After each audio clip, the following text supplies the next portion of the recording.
গাজায় যুদ্ধ বন্ধের বিষয়ে নিজেদের সিদ্ধান্ত জানালো ইসরায়েল। গাজায় যুদ্ধ বন্ধে হামাসের দাবি প্রত্যাখ্যানে নিজেদের অবস্থান আরও কঠোর করেছেন ইসরায়েলের প্রধানমন্ত্রী বেনিয়ামিন নেতানিয়াহু।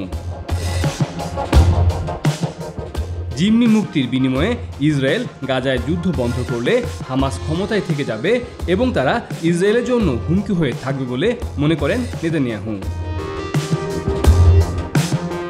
নেতানিয়াহু জানান, হামাসের হাতে থাকা জিম্মিদের মুক্তি নিশ্চিত করতে যুদ্ধে সাময়িক বিরতি দিতে রাজি আছে ইসরায়েল। ইসরায়েলি প্রধানমন্ত্রী জানান, ইসরায়েল যখন আগ্রহ দেখাচ্ছে তখন হামাস নিজেদের কট্টর অবস্থানে অনড় রয়েছে। প্রথমত, তারা গাজা উপত্যকা থেকে আমাদের সব সেনা প্রত্যাহার ও যুদ্ধের অবসান চাইছে। তারা চায় তাদের ক্ষমতায় রাখতে। ইসরায়েল তা মেনে নিতে পারে না। 7 অক্টোবর 2023 সালে দক্ষিণ ইসরায়েলে হামলা চালিয়েছিল হামাস। হামলার প্রতিক্রিয়ায় ওই দিনই গাজায় পাল্টা হামলা শুরু করে ইসরায়েল।